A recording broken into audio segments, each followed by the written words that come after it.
From the father-son duo that bleeds red and gold, welcome to the Red Lot. Mike the Intern and Bart Holmes are holding it down pregame style with hot takes, cold drinks, and the loudest fans in football. Right here on 104.7 The Cave.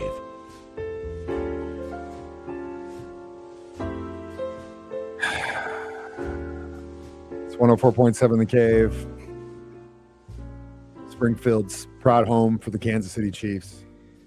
My name is Mike the Intern. I'm joined in the studio with my friend Jake and my dad, Bart. And as we kick off week 16 for the Kansas City Chiefs for the first time in over a decade, Kingdom is not headed to the postseason. And not only that, but our star quarterback has torn his ACL, which is a possible 9-month recovery. They say that you have to bleed for the dancer. Theo said that once. And in this case, my friends, I think that we are currently bleeding for the dancer. I don't know what else to say. You guys are just staring at me. I'm trying to hold back my. You on a bright side to all this? Oh, please. What is the bright side? That we can. Oh, you go first, and I'll tell you what I told Krista last night. Hey, we get to play the 2-win Titans. Yeah, well, so We'll see you want what to know? You want to know the sad thing about that? Actually, my man, is that think about this, right? It's August, mid-August. Right, and you get, or actually late July, early August, and we get the schedule. And you're looking at the schedule, and you're like, as a Chiefs fan, especially in this area, and you think to yourself, oh man, they're playing in Tennessee. That's like 5 hours away. I can have a weekend in Nashville. Yep. And then in July, August, you buy a package to go to Nashville. You buy tickets to the game, not knowing what's going to be going on by this point. And you get in there, and now you're stuck going to Nashville for the weekend to watch the game. I have people here at the station that did that. Oh, you're still gonna have a good time. Well, yeah, it's Nashville. Come on. I guess. Is, but there's that thing in the back of your mind, on your shoulders, of like, I can't believe we're playing for honestly nothing at this point. Either team is going into the playoffs. We're just, it's just try and hopefully we can get back to 500 record. But in reality, if they just take a dive for a playoff or a pick position, I wouldn't be mad about that either. Hey, funny, we're heavy favorites at 3 points. I would just fine. That's your this favorite is 16 5.5 weeks in a row. We 5.5. Yeah, Against the Chargers, man. It didn't make any sense. I thought the officiating again was suspect. Oh wow. I thought again letting them play that chippy stuff cost injuries, and you could tell. I mean, Jefferson got knocked out of the game, but that wasn't the first dirty hit that he did. It was actually the second dirty hit that he had. He just got caught on that one, and since it was in full view of the entire country watching, it's so bad. New York had to call in and tell the refs how to do their damn jobs. But it's not just, again, don't take this, I guess we're homers and yes, we're Chiefs fans and that's what the show is. But man, you look at that Rams touchdown and it is beyond. I mean, the drop catch call that they had where it touched the ground, but they didn't have enough evidence to overturn it. Okay, granted, whatever, it's fine. But then the Rams game, that thing, you had an OC you look in real time when they call it a touchdown, and you look at the OC. All of them are celebrating except for one guy who's just going, "What?" Because he can't believe it. It's again, the problems that the Kansas City Chiefs have faced over the season have not been due to refs. It's been a disciplinary thing, and that's something I've been saying for the entire season. I think we've gotten complacency, the successful complacency. Mahomes is going to bail us out. Kelsey's going to bail us out. Jones is going to bail us out. Though you can't operate a team like that for too long. And the offensive production has been in decline for the last few seasons. And I think we can point in a few certain directions as to what the cause of that is. But Mahomes, up until this point, statistically didn't have a bad year. He had a better year than he did in 23. So it's a tough thing. I got to give props to Herbert, man, playing a game like that with that hand He's a busted. stud, man. He's a stud. I've been saying it since they drafted him. I feel like at least now they have a team that are trying to protect him. It might be a little bit too late, but he's a dog, man, and he proved that again. It's just it was very, very frustrating, but that's been the whole song of the season. Yeah, it started out with the deep pass to Thornton, blatant pass interference. He had his whole ball around him. How do you, and you got a referee that's 15 feet away running with him, looking straight at him. And he had his both arms wrapped around him way early. Yeah. Way early. Oh, you could see it. You didn't have to have replay to see it. I probably saw Karlaftis get tackled at the line at least 3 times. No call. They finally got one on him. But they tackled him 3 times on scramble plays where he was inches away, right in full view. No call. But so again, it comes back to consistency. If you're going to let him play, let him play. But you can't do these touchy grabby calls on certain things and not on the other things. But there's just no consistency. Yeah, it was pretty. That's a game changer. The long deep pass. Oh, that changed. Because you put them within field goal range at least. So many of those this year. Yeah. And yeah, but it's not. The point is, again, please hear me when I say this.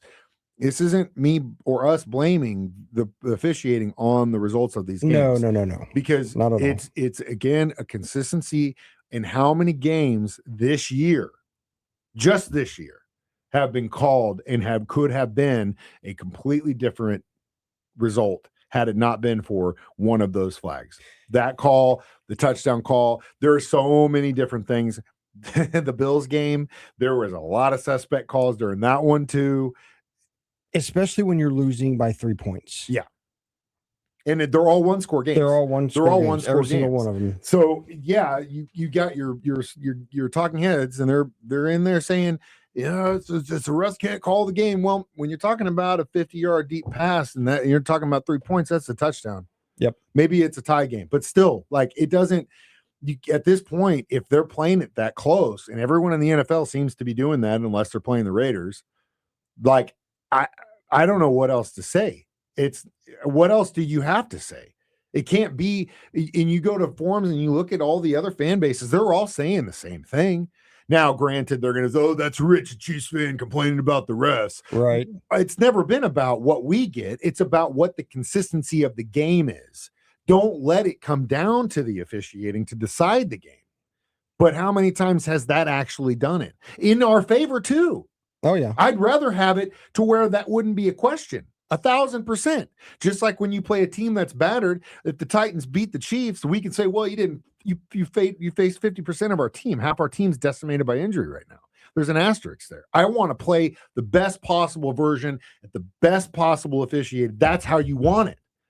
Tell me the last time that's happened. Right? Not this season. You know what I mean? Yeah, this year is where you look at the game and you say, man, those two teams beat the hell out of each other and the right team won. Yep. And it wasn't because of a hold call. It wasn't because of a picked up flag. It wasn't because of that's a catch in this instance, but a week ago it wasn't. It's none of that stuff. Yeah. But every single time it seems like now, just like we're talking about who's officiating the games, and we got to prep for that now. That's in the conversation. This isn't an opinion. These are factual statements. I can't explain it, but it is what it is. And I've been saying it. I think I said it probably at the Dallas game, maybe the Houston game, that I started to feel like maybe they need to reset. Maybe they need to get some rest. Well, it's for us, even as fan base, it is kind of nice to know that we can actually breathe this postseason and enjoy, and hope the guys also feel the same way. Like, okay, because there's a lot of questions going into next year with Kelsey. Yeah. Even with Jones, there's some questions. Kelsey, Jones, McDuffie. Yeah. I mean, there's a lot. And personally, the big hot item is Kelsey coming back. I personally, I know it's 50-50 right now, and he's going to make that decision. I can't for the life of me believe that someone as competitive as him is going to say, this is the last season I want to play.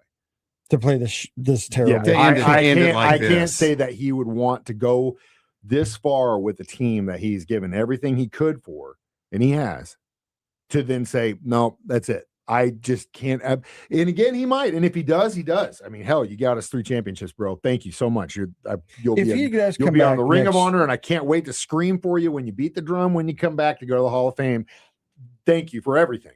If he does come back, then next year the offense cannot run through Travis Kelce. I think he's holding back Worthy and Rice of doing their thing. I really do, because I know it's fail-safe. He knows it's Mahomes' trust issues too, but there are things in everyone's game that we've mentioned going forward that are fixable. Mahomes is still not looking left or right. He's always going downfield. Yep. Always looking downfield every single time. And when the pocket collapses, he only can go forward. But you got 29 standing there on the flat looking at you going, but by the time he looks at him, the play's so far developed.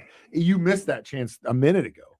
Yeah. So his internal clock is off. That's the timing's not there. It's a trust again, and that has to do with obviously his feeling of protection, probably not trust. I mean, I'm sure he trusts them, but at the same time, you get hit by a guy that's 350 so many times. I mean, he took 5-6 sacks on the game against the Chargers alone. Average that, compound it by 15 weeks.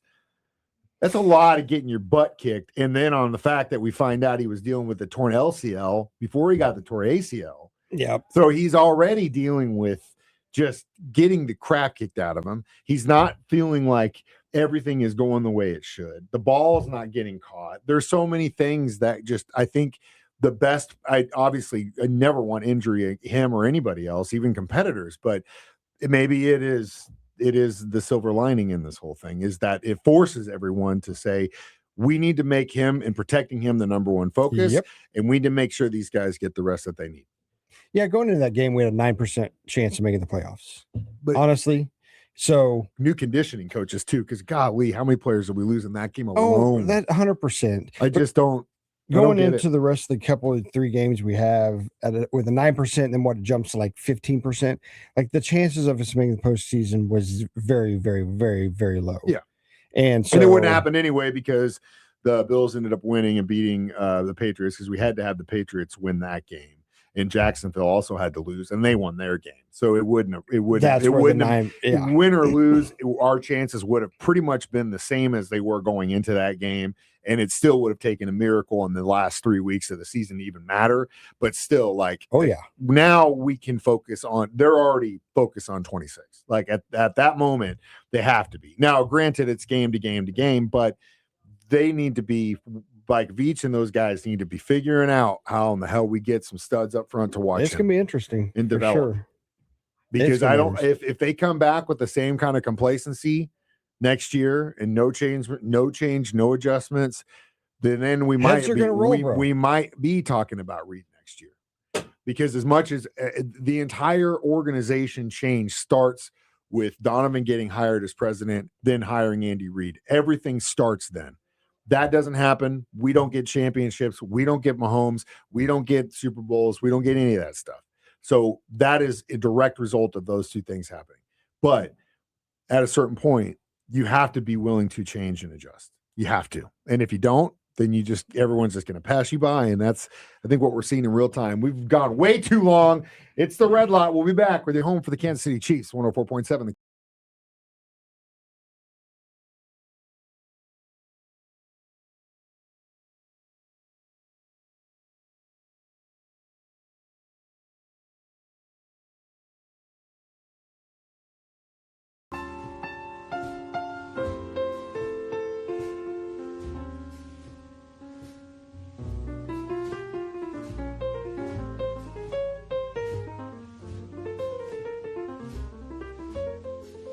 104.7 The Cave, Mike the Intern, Jake, Bart, and some sad bastard music for this episode of the Red Lot, your live and local Chiefs pregame show before the Chiefs take on the Titans in the Music City starting at noon today, another noon game, which will be nice.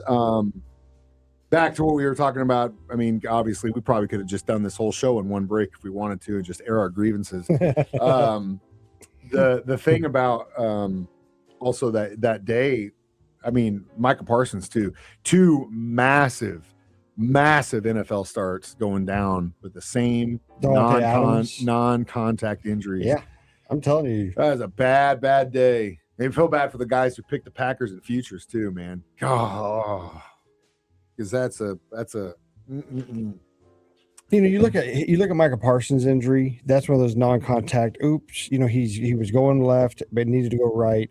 The Mahomes one was so ironic. I watched it so many times. It was like he was trying to find the turf, and it wasn't there just yet until he landed, and that's when it's too late. See it. Golly. You read, I'm sure by now, the comparisons to Brady's ACL and Mahomes, both in their 9th season, both returned to win 3 Super Bowls. If he comes back and wins us one more, that would be no joke. I'd probably get my vasectomy reversed and have a son and name him Patrick.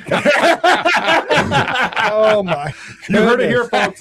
First, vasectomies, they're cheap and they work, but if Patrick does that, I might have to call back on that. Yeah, I don't know, man. I don't know if I believe in those parallels in games. It is so ironic, though. But it is very, very ironic. And sometimes, you know, it is what it is. That would be something. It seems to me that he has got, you know, obviously Dr. Dan Cooper. You got to be a hell of a doctor to, like, people just say the dude's name and you're supposed to just automatically know who the hell he is. I had no idea. But now everyone in the world knows who Dr. Dan Cooper is, the best orthopedic surgeon in the world. Because if you got to, also, I would like to note too that I and this is something I think is very interesting, and that is the difference between the haves and have-nots in this country. How long would you have to wait as a citizen of the United States to get an orthopedic knee surgery done in this climate? You ain't getting it done in 24 hours. No. You ain't going to be able to get on a plane and then have a second opinion and be under the knife in literally 24 hours less than the injury took place. That's crazy. I was actually proud of the Chiefs coming out right out the gate and just being like, yeah, it's torn. They didn't wait let's wait till Monday. Let's get a second opinion. No. The Packers did that. Yeah. Well, and you got to, in that injury, from what I understand, the sooner the better, because the longer that tear exists, those tendons start to deteriorate. Yeah. And once you get to a point, you got to use a cadaver ACL.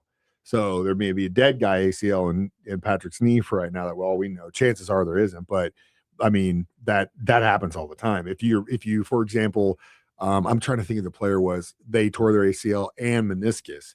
The meniscus tear causes so much swelling. They can't do anything for the ACL until that goes down. That's a month. So in this case, him being able to go under the knife so quick was a great thing. I just wish all of us as lowly peasants in the United States of America could have the same access to the same kind of care, but I'm not making, $700 million. Yeah, I will see. I think everyone kind of knows now what the push needs to be for next year. If the record comes down to what it is, we might get ourselves a pretty good draft pick. Well, we need it. Yeah. I mean, we need it. We have some holes in our offensive line. If we can get top, it is what it is. The record now doesn't mean anything, but if we can get top 15, that means we probably get a pretty damn good tackle at that point, I think. Mm-hmm. I don't know what this year's draft. What's this year's? Where's it at? Let's ask our fast producer. Well, I wanted to know what the So 2026 NFL Draft Class features a strong group of defensive linemen and offensive tackles, which is several first-round picks. Spencer Fano from Utah, the Magwell kid from Miami, who's a beast. Proctor from Alabama, also another tackle I think would be good. They get that kid from Clemson, that defensive tackle. That might be something, but I think we need more of an edge rusher than we need the inside, because I feel like Omenihu, Pennell, and Jones have been doing a pretty good job of getting in the middle and creating the stop. No one's really run over us as far as their run offense, even teams that supposedly had one. So I think that's fine. We need some weight on the outside. Not to say that Karlaftis doesn't have the to go get him that he needs. It's just he can't get there. You know what I mean? And He's not. Yeah, he's not. It just it's a size, it's a matchup thing. You know what I mean? And when you're looking at the size of the average successful offensive tackle in the NFL, they're big, and they are massive. You got to be that guy who can also match him in your physicality and beat him in speed. So it's a difficult task for that person. It's like one of the hardest positions. I mean, other than on the defensive side of the ball, other than safety cornerback position, that D rusher is probably one of the toughest to play in physicality. I think mentally, Bolton has probably got him all beat because he's in tune to everything. But that edge rusher, as far as your physicality, you have to have, because you're always going to get you're double teamed on tackle and tight end in a lot of situations. But then if they pull off to go to Karlaftis, you're one-on-one. But yeah, we'll see. So that's good news going into that. I think the best play really, Dad, what do you think? Do you think we try to get a running back in the market and draft no line, or vice versa? You think we go after a running back in the draft and try and draft in the market, or try and pick up in the market? O-line, the issue with drafting a O-line is it's hard for a rookie to come in the O-line in the NFL and start. Yeah. Very difficult. Especially in this offense. Running back can. Yeah. A good running back. We don't have one because Isaiah's gone. This will be his last year. Yeah, I don't think they're gonna, unless he wants to resign on a smaller deal. Yeah, I don't see them coming back. Sucks for Hunt. A lot of holes. Yeah, sucks for Hunt because and Burchard wasn't the case. Burchard didn't really pan out. I mean, he was a rookie, but he didn't really pan out. Yeah, I mean, I feel like so far, Simmons' pickup was great, other than him sitting out for a month. Kingsley really hasn't built to fruition like it should have been. It'd be difficult because we have gone in that direction the last few drafts. It felt like we were trying to get there, but we just haven't been able to get it to fruition. I don't know. But then I go back to Eric Fisher. We picked up in the first round the draft, who really didn't. He was okay, but I mean, he was a league average lineman. That was like one of the first picks in that draft. And I remember watching going, oh my God, why are you picking I remember seeing that, and I think to myself, that's great, but who is he protecting? And why do we care? Yeah, you know what I mean? I don't even remember who was our quarterback at that time. It wasn't Smith at that point. But anyway, so I don't know. It's one of those things where I think time will tell, and go Chiefs no matter what. When we come back, we'll get the breakdown of this Chiefs-Titans game. You're listening to the Red Lot on your home for the Kansas City Chiefs, 104.7 The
104.7 The Cave, Mike the Intern, Jake Bart.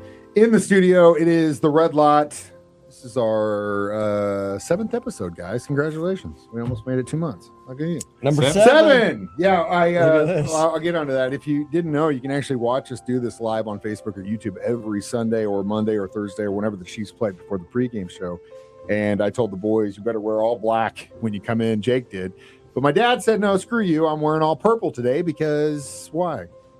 New coach, Yeah. K-State. Yeah. Who's his name? What's the deal? What's the deal? Colin Klein. Yeah. And who was Colin Klein? He was quarterback. Big dog K-State quarterback. Last good season. Yeah. Well, one Kinda. of the last One of good the last seasons. good Yeah. seasons. One of the last good He was seasons. awesome. Was that the one where did we go to Big 12 and we lost that one, didn't we? Yeah, there's a lot of that. But then we won the most recent one when we went. Yeah. We won the most recent one. 22. But didn't you go to that one that we lost? Yeah, it was the one. No, actually, that was the one that if we would have won, That we was would have insane. went to the national championship. That was the one in St. Louis. And here comes the umpires. Oh, calls great. Here we again. go. More. I think what- it was A&M. yeah, it was Texas A&M. It was A&M. I remember And that it was in poster. St. It Louis. was in that. It was at It was at the Dome. It was Edward Jones. Yeah, I remember. Bad call. Yeah.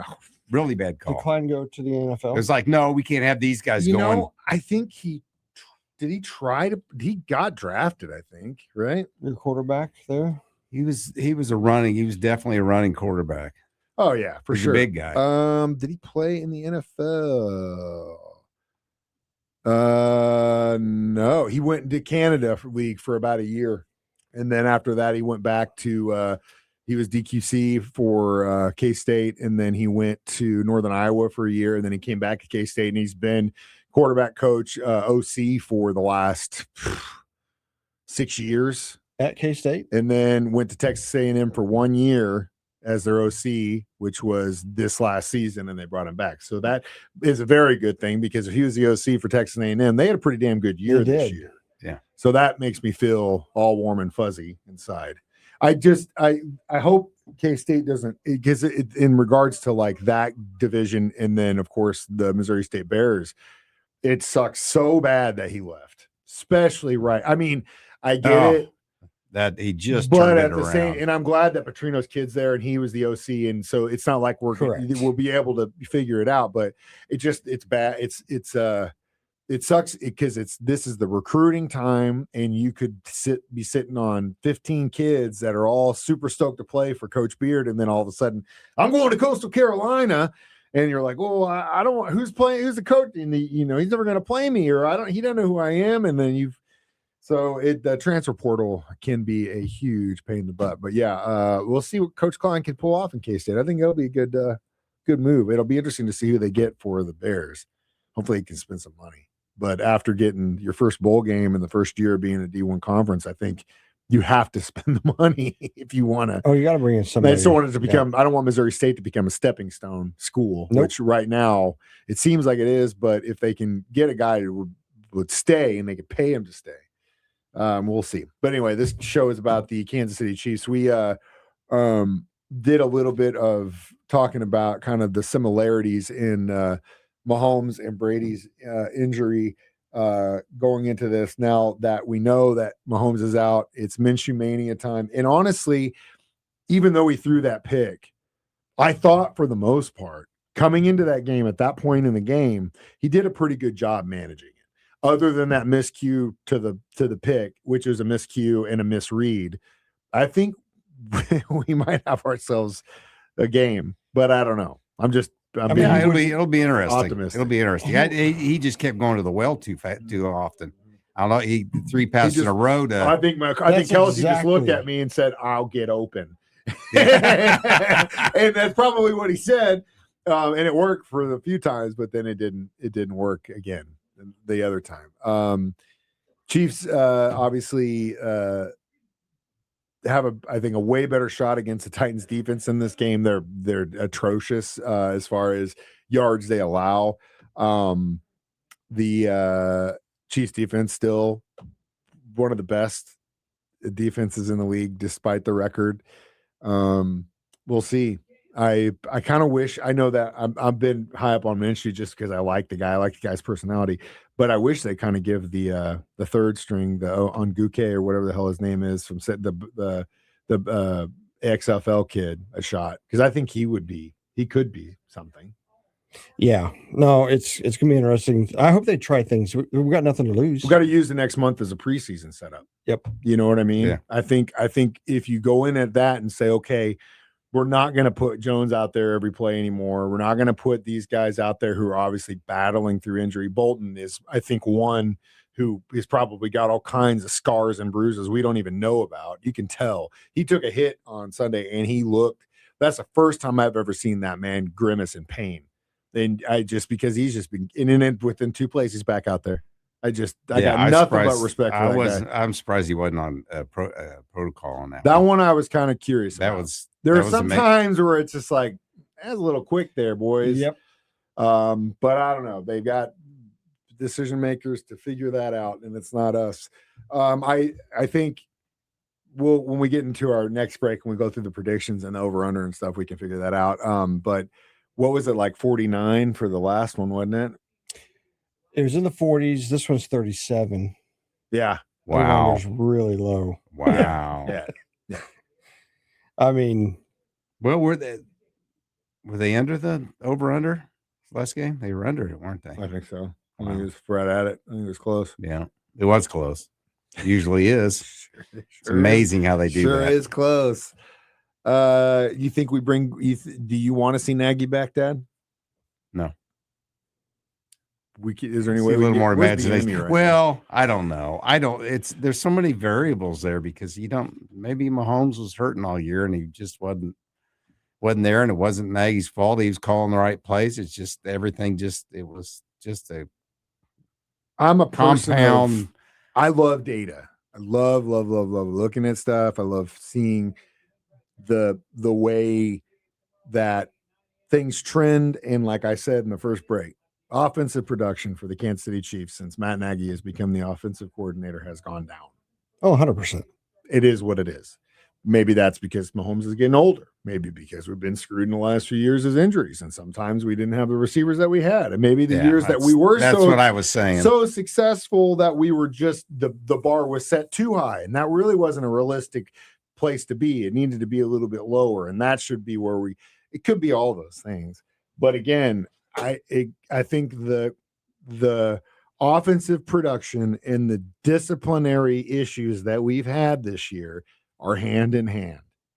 And the thing that you heard about Eric Bieniemy from teams that he went to coach after he left was he's too tough. He's too much of a hard ass. He's too tough. I mean, the Commanders basically wrote a letter saying he was too hard of a coach. To me, that blows my mind. You get paid like Phillip Rivers right now is getting paid $300,000 to go out, suit up, and get annihilated at my age. Now, granted, if someone offered me $300,000 to do that, guess what I would do? I'd take it all day, and come on, pray to God I don't get knocked out. Oh, and insurance for 5 years. Yeah. And if they do really hurt me, I can sue it, and I'll get covered the rest of my life. Yeah. So that's fine. But you got the guy that's getting paid at that low level, 6 figures,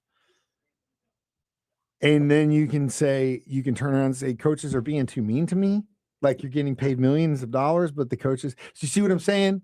I think if we could get some of that fire back, we get someone in that locker room that, yeah, Andy Reid is who he is, and they all love him, they all play from him, and he's a genius. And let's go. But you don't always want that guy who is that person to then also be the disciplinary. You know what I mean? You don't want you don't want to disappoint him, obviously. And I think that's how he runs it. They all look at it that way. Like it's like your dad. You don't want to do anything to disappoint your dad, right? Well, you also need to have someone in that regard that you somewhat fear too. You know what I mean? Yeah, it's like a parents. Exactly. One of them's always a disciplinarian. Yeah. Good cop, bad cop. Yeah. And I don't think they have that. No. I don't think they have the bad cop, and they haven't had it for a few years. So maybe that'll fix it. I don't know. But I do know that I didn't get to say it earlier, but when we were watching the Monday night game, I leaned back and Krista goes, you gonna watch this? And I go, yeah. She goes, but I thought they were done. I go, no. Now begins the next phase of being a Chiefs fan.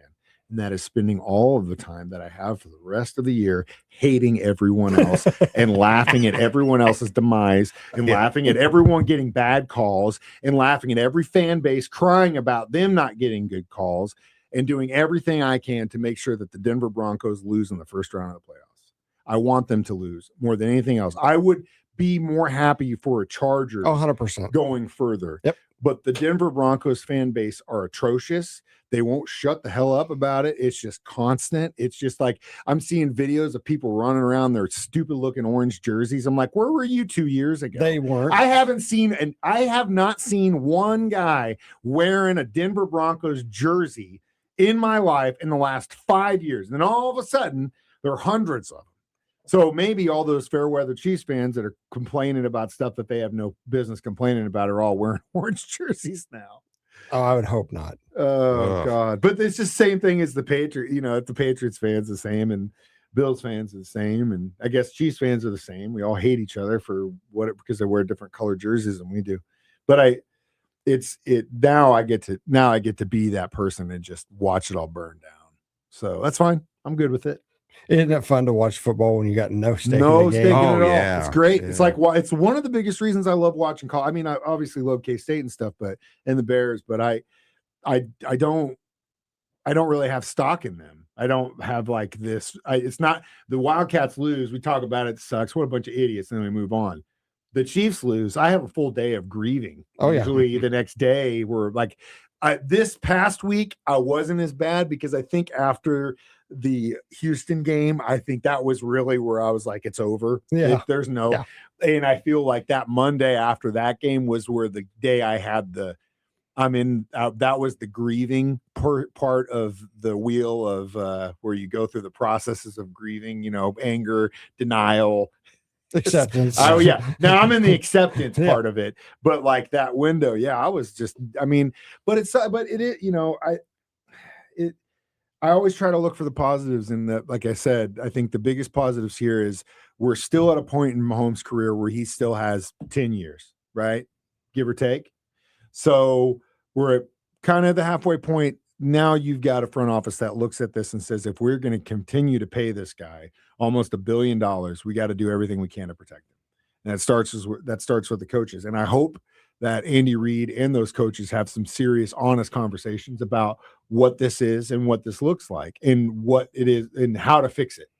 Because like we said in the beginning, if there's complacency and we go into the same next year looking the same way, we're going to have the same results. We're going to have the exact same results. And you can't rely on those one scores to go your way every time. This year is the perfect example of that. I do agree with you, though. It's going to be a lot funner watching the playoffs and picking teams to root against. Mm-hmm.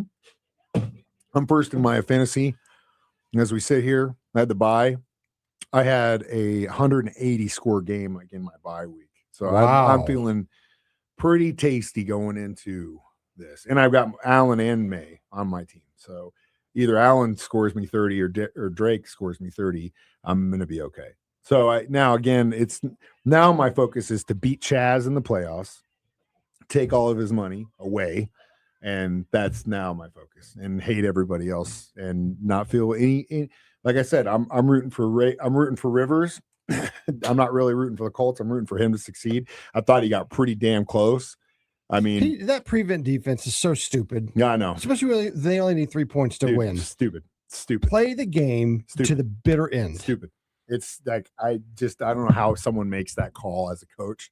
I don't either. It's got to be in as an offensive player to sit down that and just to know, like, it's just when you see your boss make a bad financial decision or move, and you're like, you go in there and you say, "Hey, man, look, I'm just going to be on record so that when this comes back to bite you in the ass, and I know it will, that we had this conversation."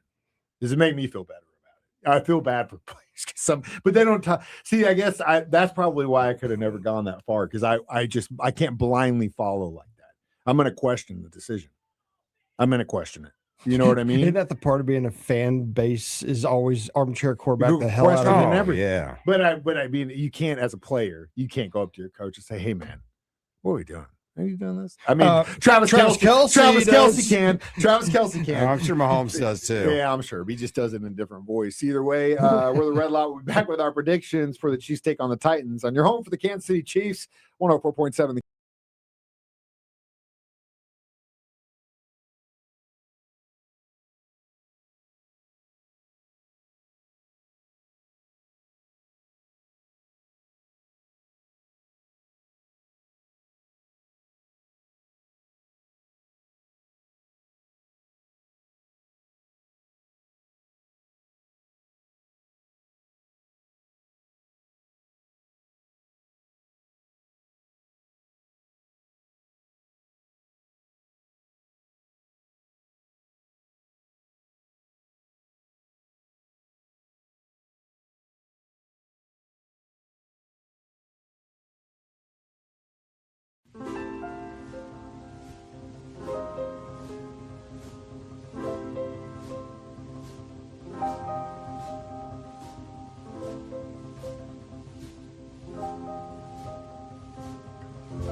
From the father-son duo that bleeds red and gold, welcome to the Red Lot. Mike the Intern and Bart Holmes are holding it down pregame style with hot takes, cold drinks, and the loudest fans in football. Right here on 104.7 The Cave.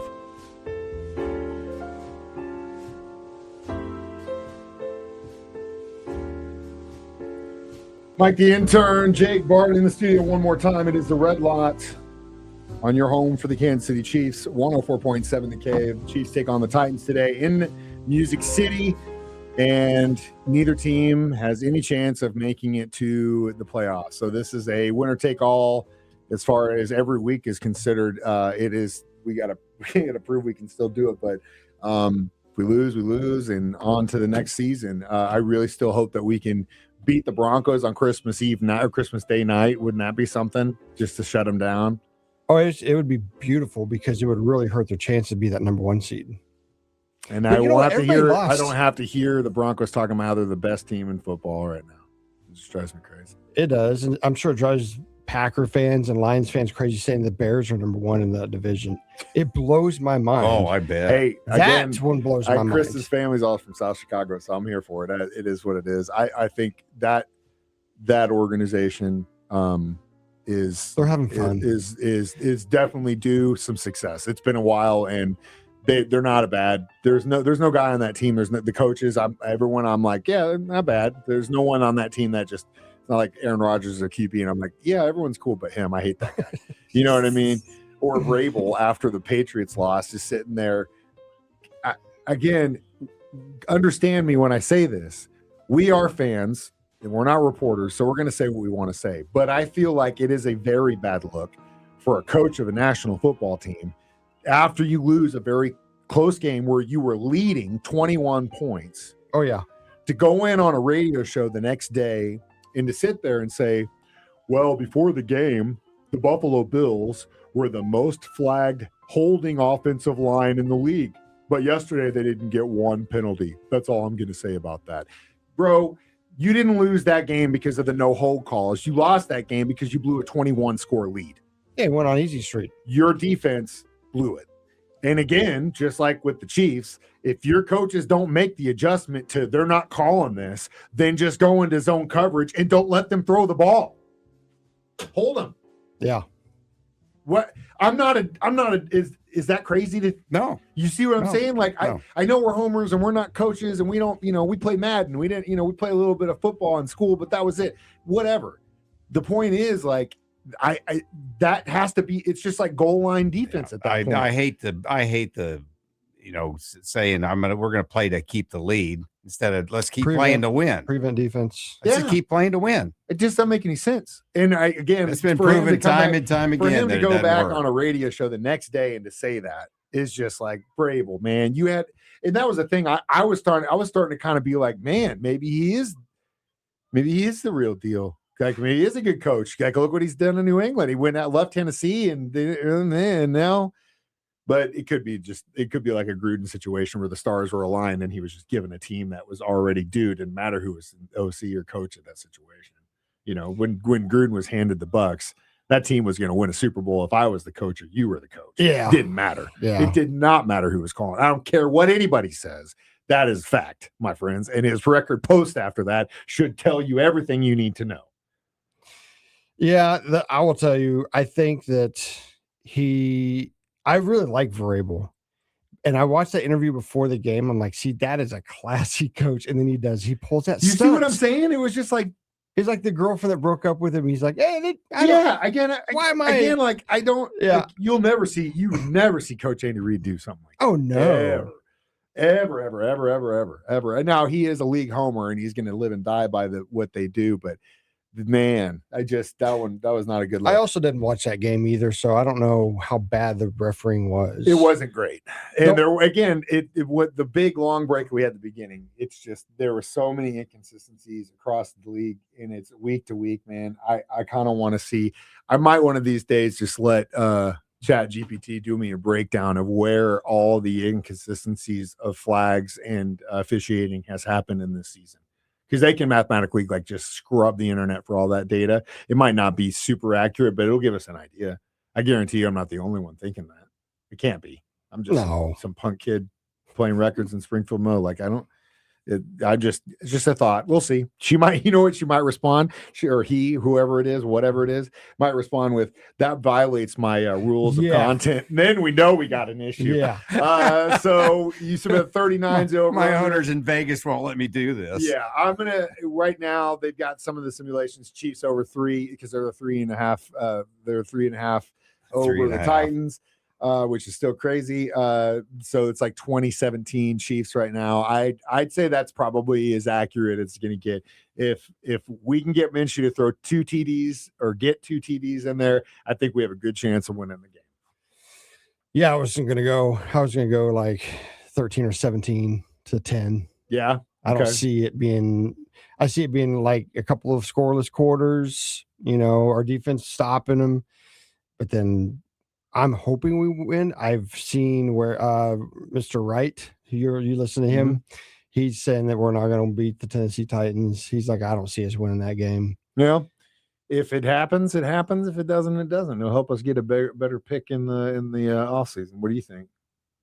2017? Yeah, I like it. Yeah. Yeah. I'm not going to put a lot of mind power into that one. No. And if you got the drift that this show that we're doing, the Red Lot, is going to have a whole nother look for the last 3 weeks of the season, 2 weeks of the season after this one. Either way, your Chiefs broadcast starts next. That's Jake. That's Bart. I'm Mike, the intern. No matter what, go Chiefs! You're listening to your home for the Kansas City Chiefs, 104.7 The Cave.